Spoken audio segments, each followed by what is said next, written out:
हम्म, तो सबसे पहले हम बात कर लेते हैं कि हम कर क्या रहे हैं। ये सबसे पहले जो यूनिट 1 है आपकी बीए प्रोग्राम 5th सेमेस्टर की GE history culture and everyday life वाले जो आप उसका सब्जेक्ट का नाम है, तो उसकी फर्स्ट यूनिट को हम कवर करेंगे। वैसे हम पांचों यूनिट को कवर करेंगे, एक क्रैश कोर्स बनाएंगे, 50 मिनट के अंदर हम पूरे सिलेबस को डन कर देंगे।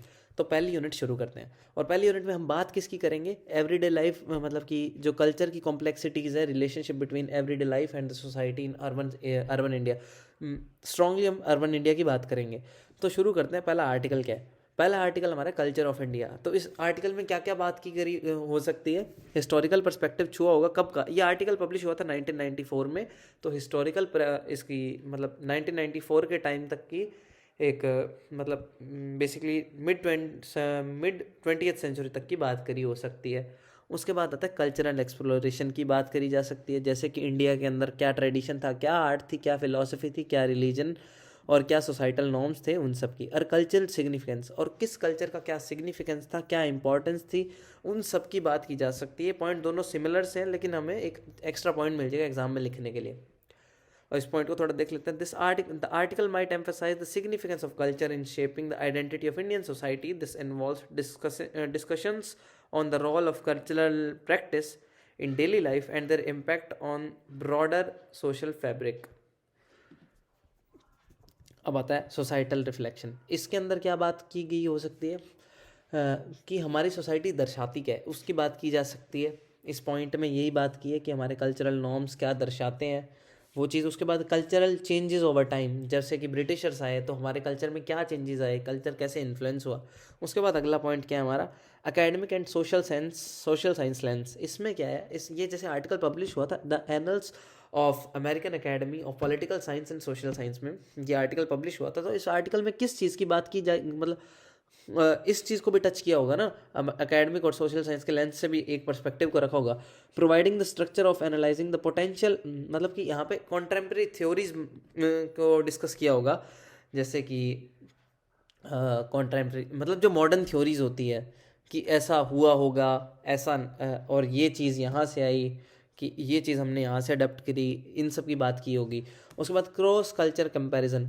अब हमारा जो सब्जेक्ट है उसमें हम ये नहीं बात कर रहे कि कल्चर्स में डिफरेंसेस क्या हैं, इसमें हम बात करेंगे सिमिलैरिटीज़ क्या हैं। तो सिमिलैरिटीज़ की बात की होगी। इंडियन मतलब कि क्या सिमिलर है, जैसे कि साउथ रीजन में क्या सिमिलर है, नॉर्थ रीजन में क्या सिमिलर है, इन सब की बात करी होगी। कल्चरल चैलेंजेस क्या आए होंगे मतलब 1940s के टाइम पे, उसकी बात की गई होगी। और ये भी हो सकता है इन्फ्लुएंस ऑफ एवरीडे प्रैक्टिसेस और इन्फ्लुएंस ऑन एवरीडे प्रैक्टिसेस। अब यहाँ पे जो पीछे पॉइंट आया था ये वाला कल्चरल चेंजेस ओवर टाइम, वही वाली चीज़ को बात कर दी है घुमा के, कि क्या इन्फ्लुएंस आया हमारी एवरीडे लाइफ पे, जो कि हमारे कल्चर पे बीता, मतलब कुछ नया ऐड हुआ, कुछ गया, वो सब। अब क्या है? लेगेसी एंड कल्चरल कंटिन्यूटी, यानी कि जो कल्चर है वो कैसे अपनी छाप छोड़ता जाएगा और उसकी कंटिन्यूटी कैसे रहेगी, कि हम कहते हैं ना हमारे कल्चर को आगे प्रमोट करना, तो वो लेगेसी या उसकी कंटिन्यूटी की बात कर रहा होगा ये आर्टिकल। तो बस इतना ही था इस आर्टिकल में, तो ख़त्म करते हैं। उसके बाद दूसरा आर्टिकल टच करेंगे। तो अब हमारा दूसरा आर्टिकल है is there an Indian way of thinking. तो उसका पहला पॉइंट क्या है? Exploration of thoughts pattern. तो यहाँ पे जो रामानुजन है वो क्या कर रहा होगा, मतलब क्या लिखते हैं कि वो एक्सप्लोर कर रहे हैं और रिफ्लेक्ट कर रहे हैं किस चीज़ को? यूनिक थॉट पैटर्न्स को या कॉग्निटिव अप्रोचेस को। जैसे कि इसका मतलब हुआ कि हमें कोई टास्क मिला, हम उसको कैसे डील कर रहे हैं, या कोई सिचुएशन हुई उसको हम कैसे डील कर रहे हैं, हमारा थॉट पैटर्न क्या है उसको डील करने का। अब वो चीज़ कैसे भी हो सकती है, मतलब वो हमारे उससे हम कुछ भी हो सकता है बेसिकली, तो उसे कैसे डील कर रहे हैं वो बात आ गई। उसके बाद जो है ये इनफॉर्मल एंड पर्सनल टोन है, ये हमारे कोई काम का नहीं है। उसके बाद है कल्चरल एम्बेडेडनेस। इसमें क्या है कि हमारा जो थिंकिंग प्रोसेस है ना वो कैसे डेवलप हुआ होगा, उसकी बात की गई होगी ऐसे के अंदर, कि हमारा थिंकिंग प्रोसेस हमारे कल्चर से डेवलप हुआ होगा। जो कल्चर यानी कि जो आसपास की हमारी सराउंडिंग है उससे हमारी थिंकिंग प्रोसेस बनती है, और उससे हम आगे एक्ट करते हैं। जैसे कि यहाँ पे ऊपर बात करी थी ना, थॉट का पैटर्न बनता है, यानी कल्चर से हमारा थिंकिंग की प्रोसेस बनती है और उससे हमारे थॉट्स का पैटर्न बनता है, कि हमें किसी ने कुछ कहा तो हम उसे कैसे रिएक्ट कर रहे हैं, वो चीज़।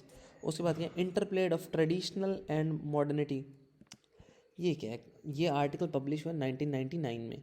और इसमें क्या है कि ये एक ऐसा टाइम था जब ग्लोबलाइजेशन के बाद के 7-8 साल बीत गए थे।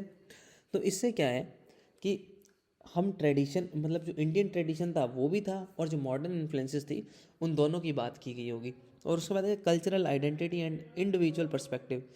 अब इसमें क्या हो सकता है कि डिस्कस किया होगा इंडिया में कल्चरल, एक इंडिविजुअल की कैसे बनती है कल्चर के थ्रू, उसकी बात करी होगी। ये पॉइंट सिमिलर है इससे, कल्चरल एम्बेडेडनेस से।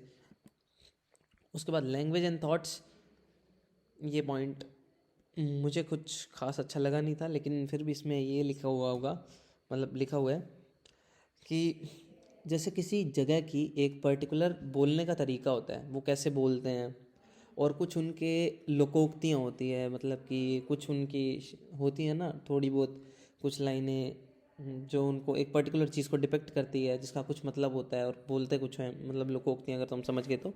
उसके बाद क्या है, कंपैरेटिव अप्रोच। कंपैरेटिव अप्रोच में क्या है, हमारा सिलेबस सिमिलैरिटीज़ डिस्कस करने का है, डिफरेंसेस पे हमें इतना फोकस नहीं करना है।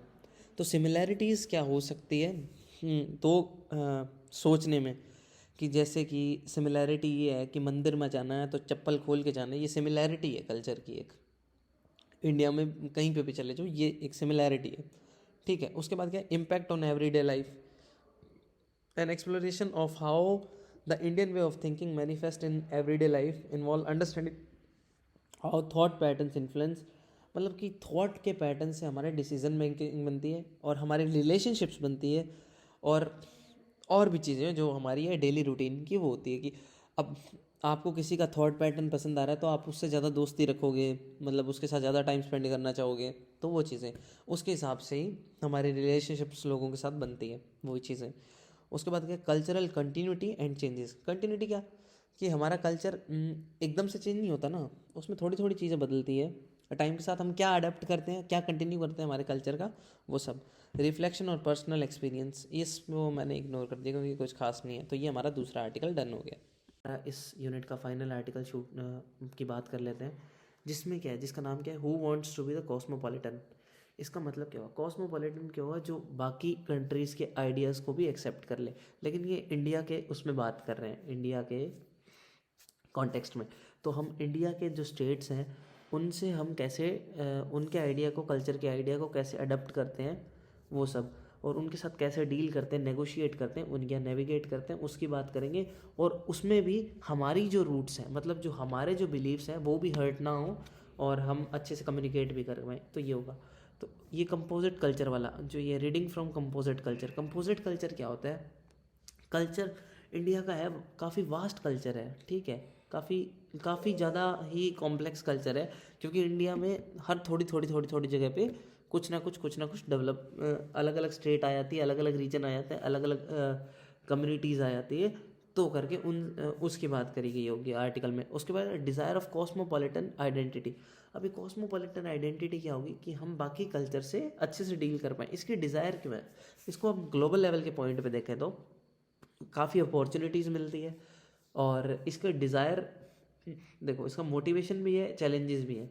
मोटिवेशन तो ये हो गया, यानी हमारे जो डिज़ायर, हम चाहते क्या हैं कि कॉस्मोपॉलिटन होगा तो ज़्यादा से ज़्यादा अपॉर्चुनिटीज़ मिलेगी, ज़्यादा से ज़्यादा इनकम की सोर्सेज मिलेंगे, डेवलपमेंट होगी, और क्या है कि हमारे लोगों के साथ रिलेशन अच्छे होंगे।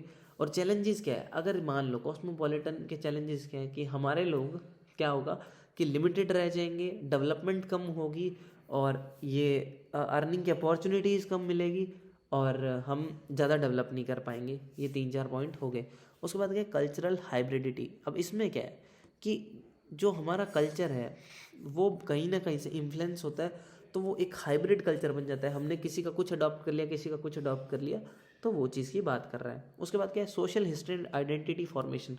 ये पॉइंट इससे सिमिलर है कल्चरल हाइब्रिडिटी से।